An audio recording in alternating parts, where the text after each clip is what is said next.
The signal cut through the silence of space like a scream. It was broken, filled with static, but the fear in the voice was clear. Someone was dying on Thesan Prime, and they were begging the galaxy to save them. Counselor Tyvan pressed his feathered hands against the communication panel as fire rose behind him. His people, the Valari, had never known war. They were healers. They built hospitals, not weapons. They saved lives across 100 worlds, and now their own colony burned around them. "Please," he said into the transmitter. His voice cracked with desperation. "This is Thyssen Prime Colony. We are under attack. The Keth Syndicate has come. They are taking our people. They are killing anyone who resists. We have no soldiers. We have no ships. Please, someone help us." The message flew outward into the void. It reached dozens of listening stations. It was heard by merchant vessels and military patrols from 6 different species. And one by one, every single one of them chose to ignore it. The Keth Syndicate was brutal. They were slavers who raided colonies on the edge of civilized space. No one wanted to fight them over a small Valari settlement. The risk was too great. The reward was too small. And besides, Thyssen Prime was covered in thick fog that made aerial combat impossible. Any rescue mission would require troops on the ground, moving blind through mist so dense you could not see your own hand in front of your face. It was a death sentence. Everyone knew it. Tyvan received the rejections one after another.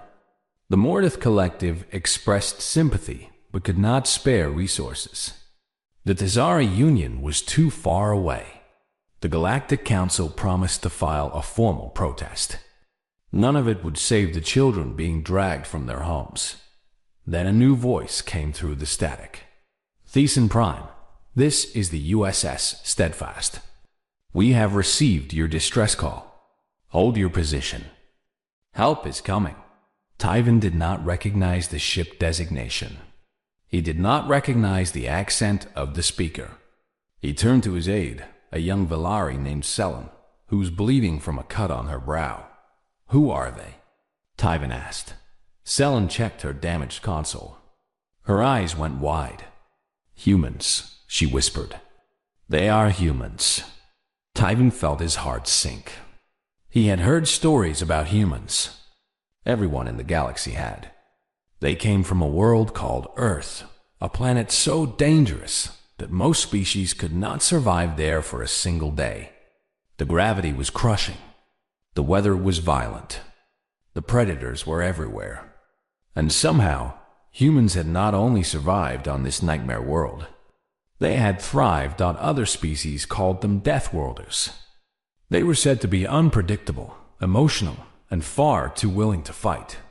The Galactic Council watched them carefully, unsure if humanity was a blessing or a threat. And now they were coming here, aboard the USS Steadfast. Captain Lisa Monroe stood on the bridge and studied the tactical display. The planet below was wrapped in white fog so thick that their sensors could barely penetrate it. The Keth had chosen their target well. Air support was useless. Orbital strikes were impossible without risking the very people they were trying to save. "The other ships in the sector have refused the call," her communications officer reported. "They say it cannot be done." Monroe looked at the display for a long moment. Then she smiled, though there was no humor in it. "Get me First Sergeant Cole." Marcus Cole was already in the armory when the call came. He was a tall man with shoulders like stone and eyes that had seen too many bad days. He'd been a Marine for 18 years, and he knew what that distress call meant before the captain even spoke. "Sergeant," Monroe said through the comm, "we have civilians under attack on the surface. Hostile force is Keth Syndicate, estimated 50 to 70 fighters. The fog makes vehicle insertion impossible. You will have to drop blind and move on foot." Cole began checking his rifle. "Understood, Captain. What is the objective?" "Protect the survivors. Neutralize the threat. Bring everyone home. Yes, ma'am. Cole gathered his squad in the drop bay. They were 12 Marines, men and women, who had trained for years to do the impossible. Corporal Danny Reyes was checking his thermal scope. Private First Class Megan Shaw was sharpening her combat knife. Staff Sergeant Kevin Park was running final checks on their communication gear. Corpsman Tanya Brooks was packing extra medical supplies. Private Nathan Cross, the youngest of them all, was saying a quiet prayer. Cole looked at their faces. Some were scared. Some were eager. All of them were ready. Listen up, Cole said. His voice was calm and steady. The people down there called for help. Everyone else in this sector told him no. We are going to tell them yes. The fog is thick, the enemy is dug in, and we are going in blind. But we have done hard things before. We are Marines. This is what we do. Sergeant Ashley Grant stepped forward. What about extraction, First Sergeant? We worry about that after we save the civilians. One problem at a time. The Marines loaded into the drop pods. The bay doors opened beneath them, revealing the white planet far below. It looked peaceful from up here. It looked like a world made of clouds. Cole took one last breath. Then he gave the order. The pods fell. On the surface, Counselor Tyven watched the sky through the smoke and fog. He could see nothing. He could hear only the screams of his people and the cruel laughter of the Keth raiders. A slaver captain had just informed him that the Velari would fetch a good price on the black market. Healers were valuable property. Tyven closed his eyes and prayed to gods he was not sure existed. Then he heard it. A sound like thunder, but sharper, closer. 12 streaks of fire punched through the fog above, screaming down toward the planet's surface. The Keth looked up in confusion. What fool would drop through weather like this? The answer came moments later, as the drop pods slammed into the ground half a kilometer from the colony. The humans had arrived, and they had brought war with them. The fog swallowed everything. It was thick and wet, pressing against the skin like a cold blanket. Visibility was less than 10 meters. Beyond that distance, the world simply disappeared into white nothing. First, Sergeant Marcus Cole climbed out of his drop pod and immediately switched on his thermal imaging. The world turned into shapes of heat and cold. He could see his Marines pulling themselves from their own pods, their bodies glowing bright against the cool fog. Sound off, Cole said quietly into his comm. 12 voices answered.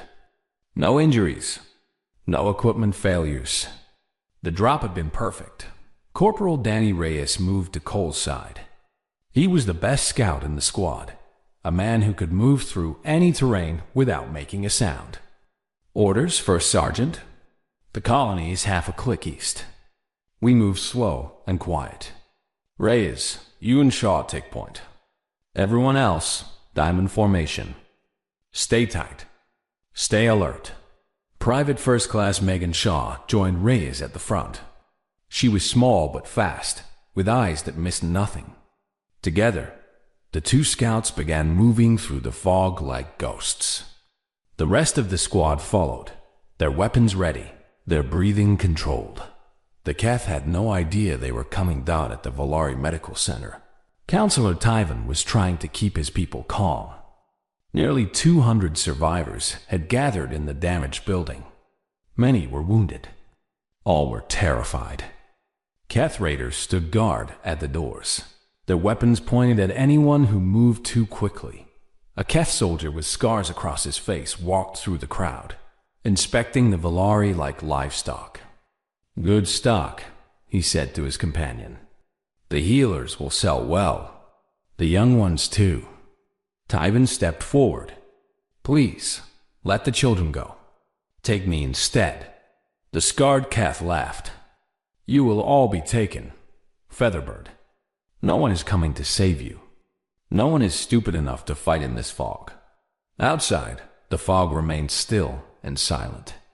The Keth guards at the perimeter were bored.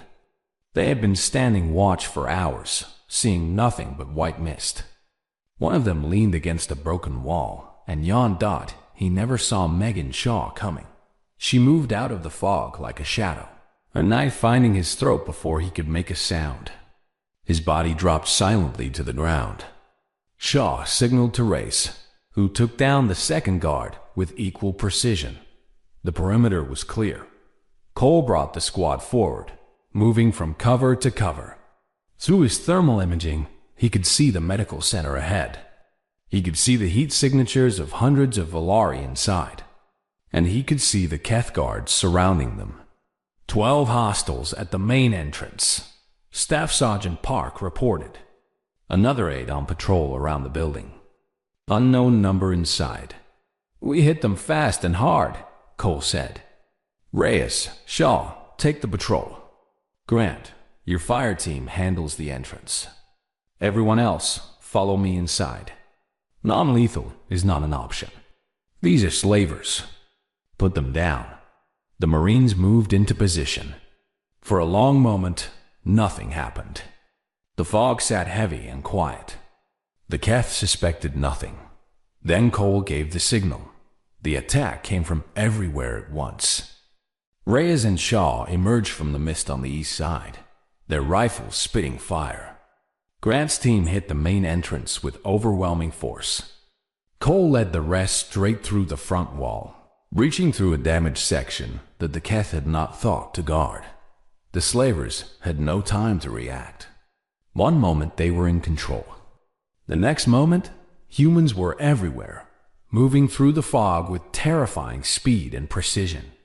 The Keth tried to fight back, but they could not see their enemies.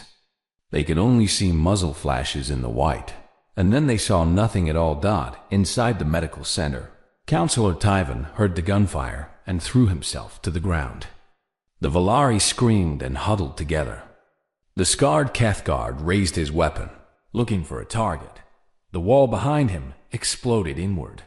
Marcus Cole stepped through the breach, his rifle already firing. The scarred Keth fell before he could pull his trigger. 2 more slavers tried to run. Cole dropped them both with single shots. Corman Tanya Brooks came through behind him, immediately moving to check on the wounded VLAR. In less than 3 minutes, it was over. 20 Keth raiders lay dead. The Marines had not lost a single soldier. Tyven rose slowly from the floor. His feathers were covered in dust, and his hearts were pounding so hard he thought they might burst. He stared at the humans standing in the ruined medical center. They were large and strange, covered in armor and carrying weapons he did not recognize.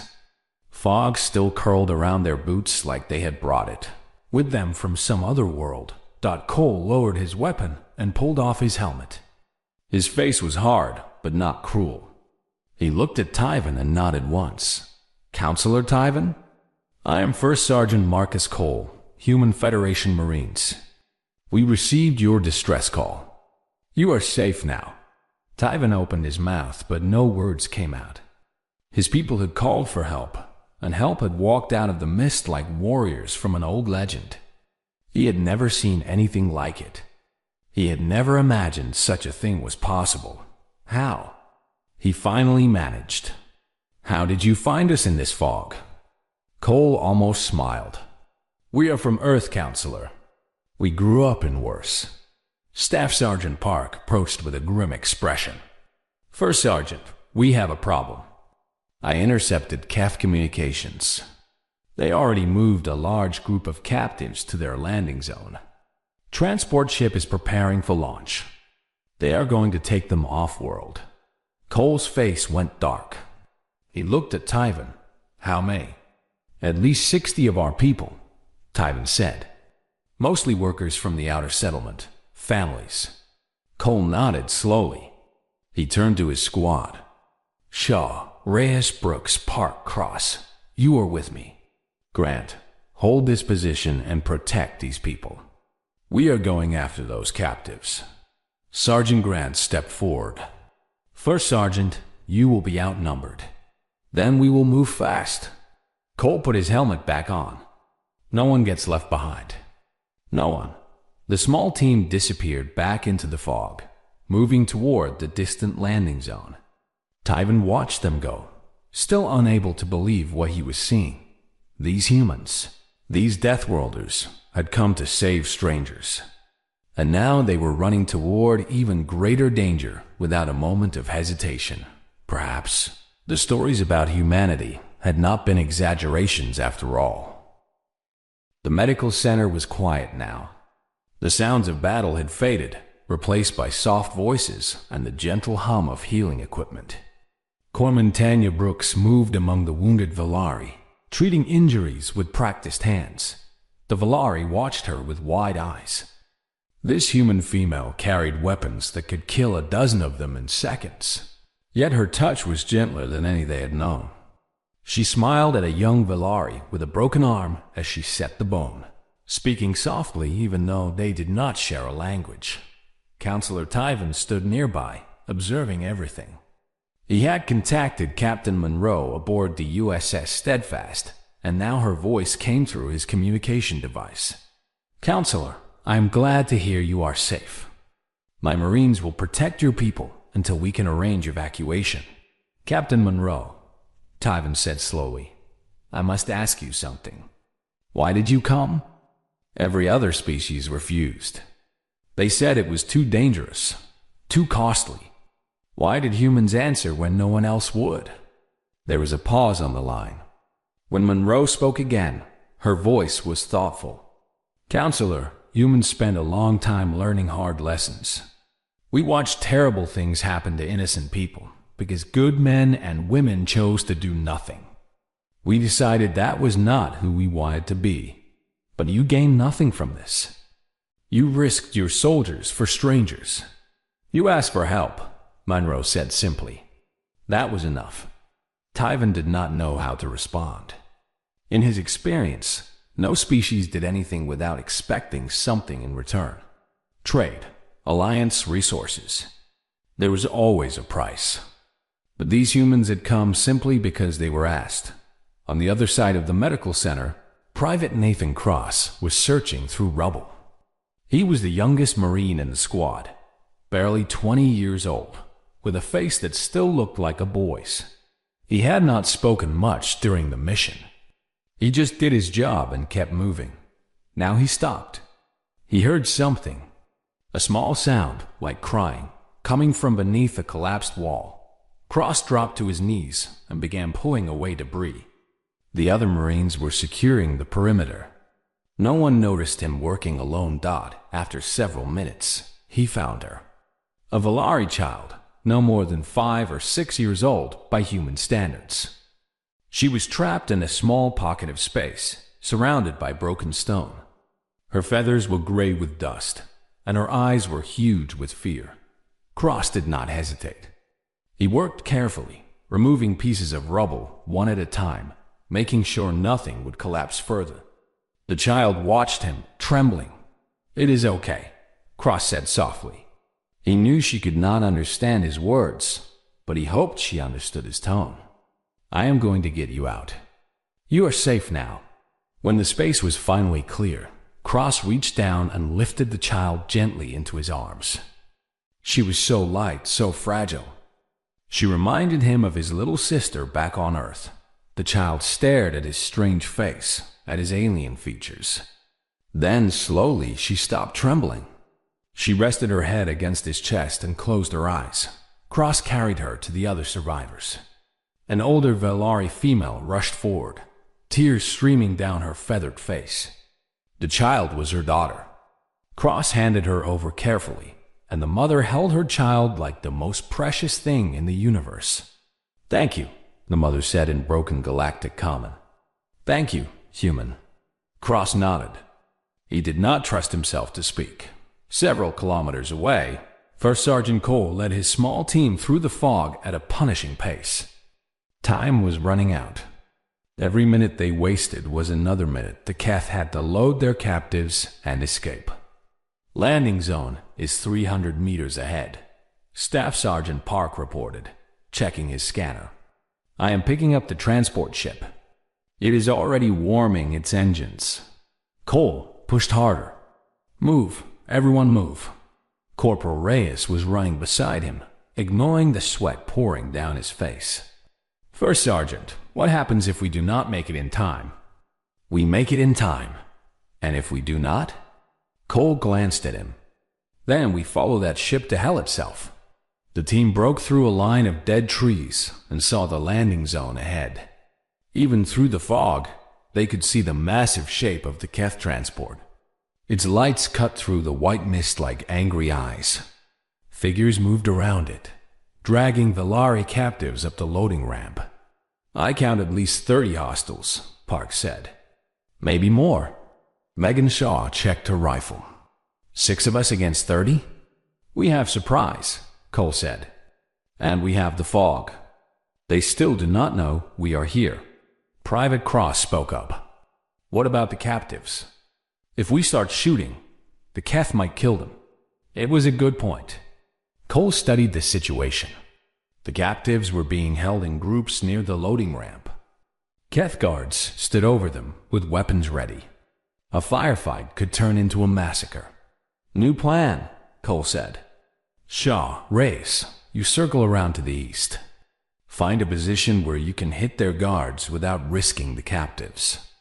Park, you are with me. We go straight up the middle and make noise. Draw their attention. Cross, Brooks, you wait for my signal. When the shooting starts, you get those civilians out of there. Understood, Brooks said. Cole looked at each of them. They were tired, outnumbered, and far from any support. But he saw no fear in their eyes. Only determination. Remember why we are here, Cole said. Those people called for help. We answered. Now we finished the job. The team split up and disappeared into the fog. The Keth had no idea death was circling them at the transport ship. Warlord Drex stood on the loading ramp and watched his soldiers work. He was a large Keth with dark scales and a cybernetic eye that glowed red in the mist. He had been raiding colonies for 20 years. This should have been just another easy job. Then one of his lieutenants came running up to him. Warlord, we have lost contact with the team at the medical center. Drex felt a cold sensation in his stomach. All of them? Yes. No response on any channel. Drex turned and looked into the fog. He could see nothing but white. But he knew something was out there. Something dangerous. Humans, he growled. It has to be humans. No other species would be crazy enough to fight in this weather.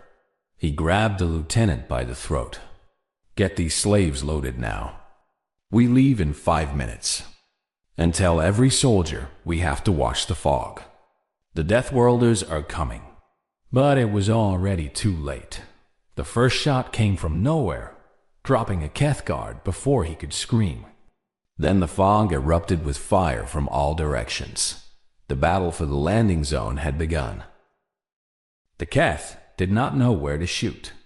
Muzzle flashes appeared in the fog from every direction, then vanished before they could aim.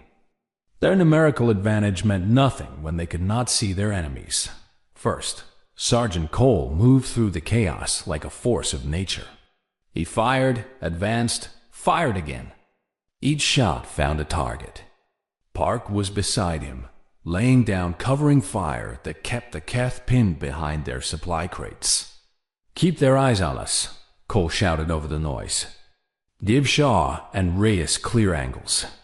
On the east side of the landing zone, Corporal Reyes and Private Shaw worked in perfect coordination. They had found an elevated position on a cargo platform, giving them a view of the guards surrounding the captives. One by one, they picked off the slavers without hitting a single civilian. The Valari captives screamed and dropped to the ground as their captors fell around them. They did not understand what was happening. They only knew that death was coming out of the fog. Then Cross and Brooks were there, emerging from the mist with weapons drawn. Get up, Brooks shouted to the captives. Run to the east. Go now.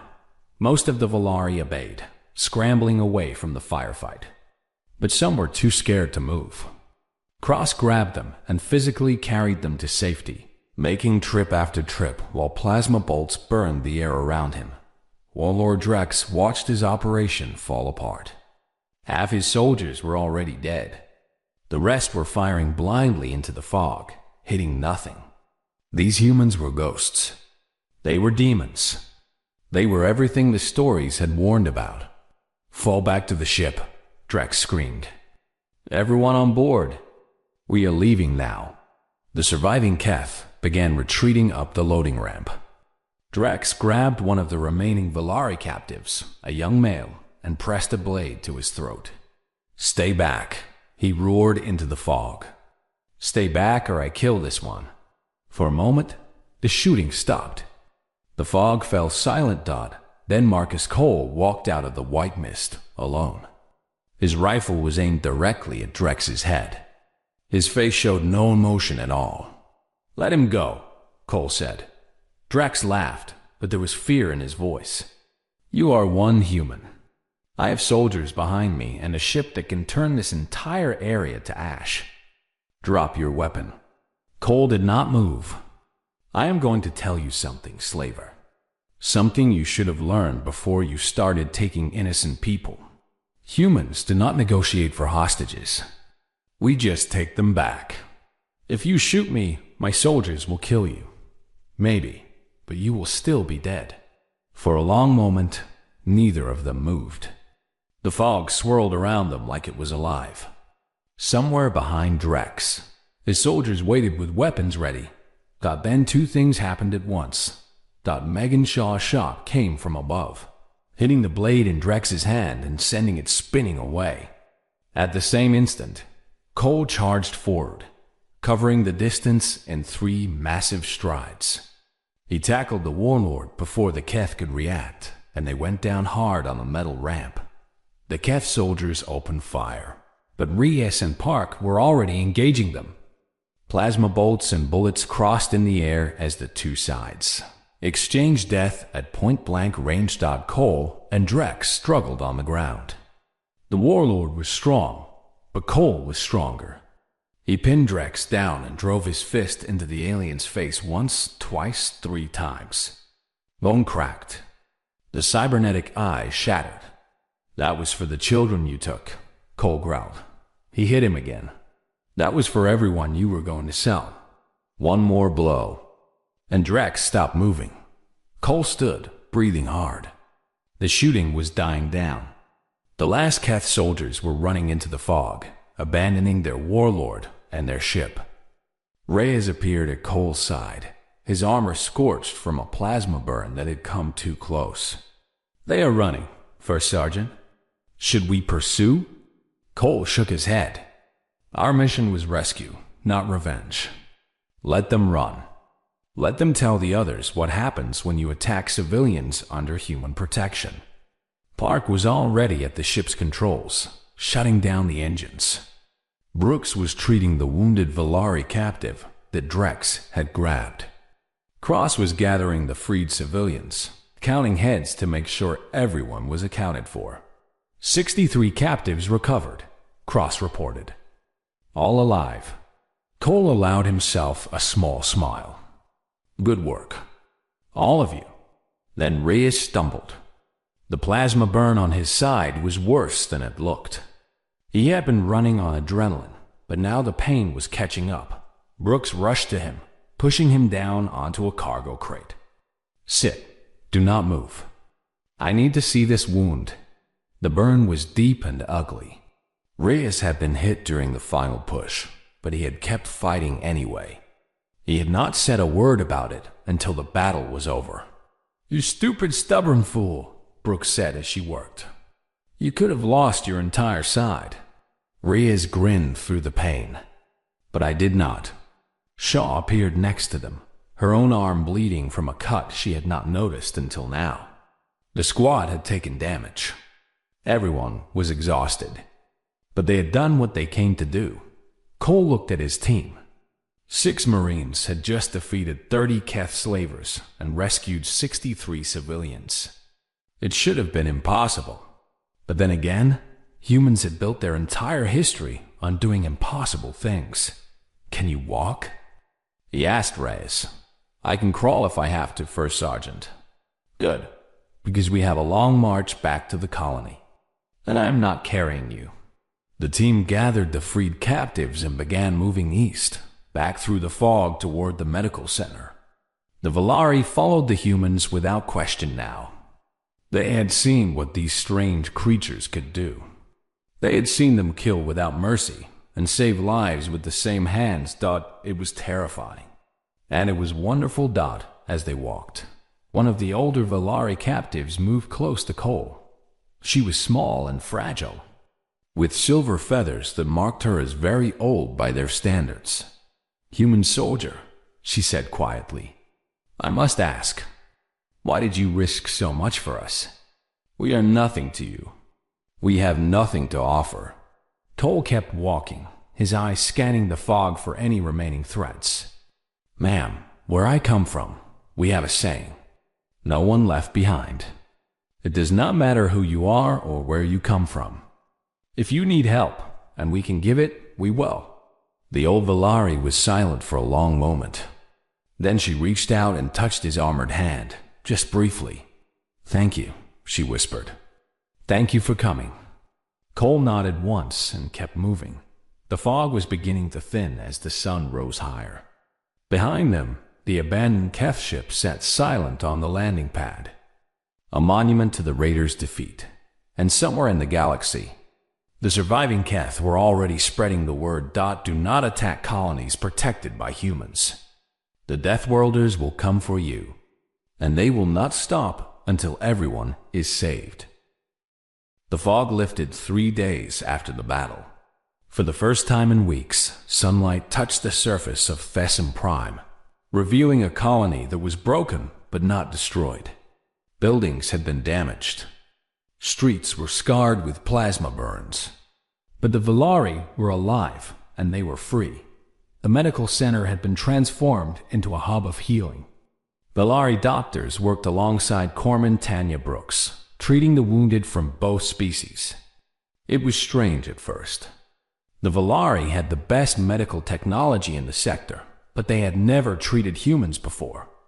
And Brooks had never worked with doctors whose hands had feathers, but they learned. They adapted. And together, they saved lives. Corporal Danny Reyes lay on a bed in the recovery ward. The plasma burn on his side had been worse than anyone realized. He had nearly died twice on the operating table. But the Valari surgeons were the best in the galaxy, and they had refused to let him go. Now he was awake, wrapped in bandages and connected to machines that hummed softly. He was weak, but he was alive. Counselor Tyven entered the ward and approached his bed. The old Valari looked tired. He had not slept since the attack began. But there was something new in his eyes now. Something like hope. Corporal Reyes, Tyven said, I am told you saved 17 of my people during the assault on the landing zone. You ran through plasma fire again and again to carry them to safety. Reyes tried to shrug, then winced at the pain. It was nothing, sir. Just doing my job. It was not nothing. Tyven sat down beside the bed. I have lived a long time, Corporal. I have seen many species and many cultures. I thought I understood the galaxy, but I did not understand humans. Not until now. We are not that complicated, Reyes said with a small smile. We see people in trouble. We help. That is all. No, that is not all. Tyven leaned forward. Other species calculate. They weigh risks and rewards. They ask what they will gain before they act. Humans just act. You see suffering, and you move toward it, not away from it. That is not simple. That is extraordinary. Reyes did not know what to say. He was a Marine. He had signed up to protect people. It had never seemed extraordinary to him. It was just what you did. On the other side of the colony, First Sergeant Cole stood at the edge of the settlement and watched the USS Steadfast descend through the clouds.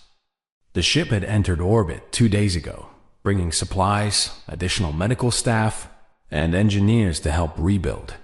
Captain Monroe came down on the first shuttle. She was a small woman with gray hair and sharp eyes that missed nothing. She walked across the damaged landing pad and stopped in front of Cole. "First Sergeant, I read your report. Impressive work." "Thank you, ma'am." "The squad performed well.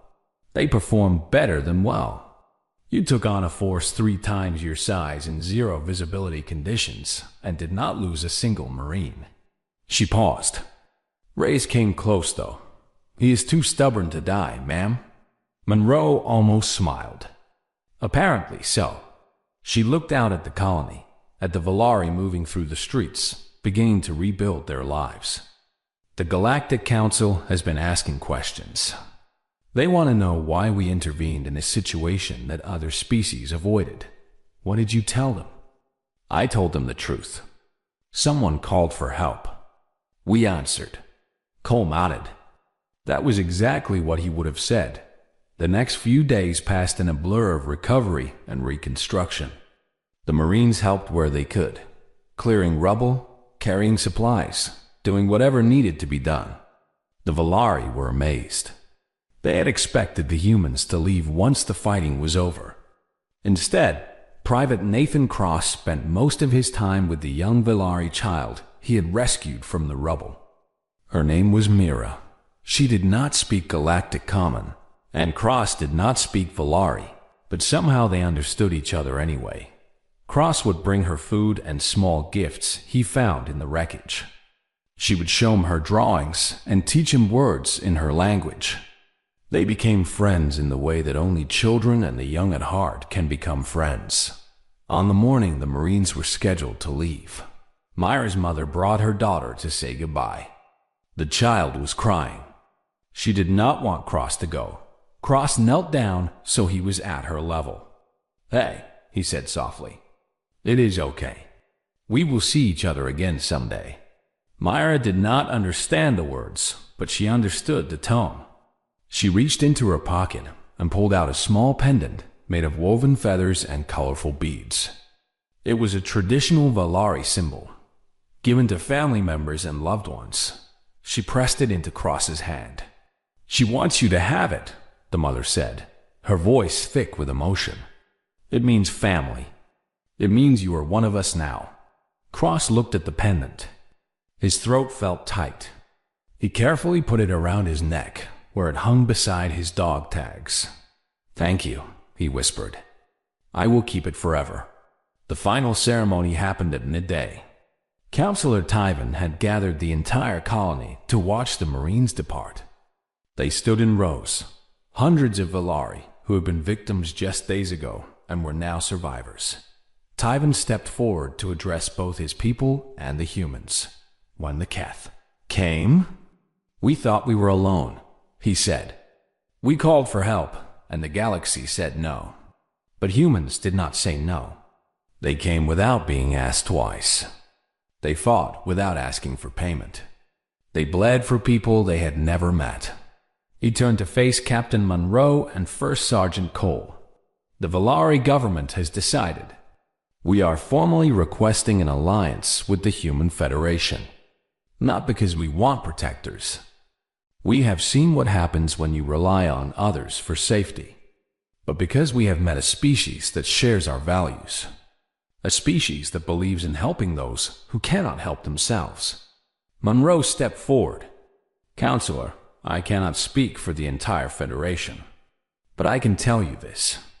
Humanity does not turn away from those in need. If you stand with us, we will stand with you. Always." Tyven extended his feathered hand. Monroe took it. The crowd erupted in cheers. Later, as the Marines boarded their shuttle, Cole took one last look at the colony. The fog was gone now. The sun was shining. The Valari were already starting to plant new gardens in the scorched earth.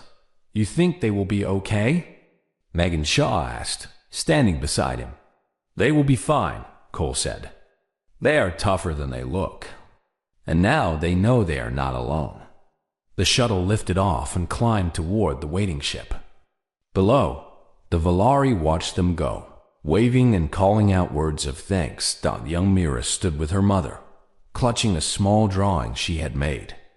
It showed a group of figures walking out of white fog, tall and strange and wonderful. Underneath, in careful Valari script, she had written a single word, family. The USS Steadfast turned and accelerated away from Thesan Prime. The Marines sat quietly in the shuttle bay, exhausted but satisfied. They had answered a call for help. They had done the impossible, and they had gained something more valuable than any reward. They had earned trust. As the ship jumped to faster than light speed, Cole allowed himself one small smile. Somewhere out there, more people would need help. More distress calls would go unanswered by species too, afraid to act, but not by humans. Humans would always answer, because that was what humanity meant.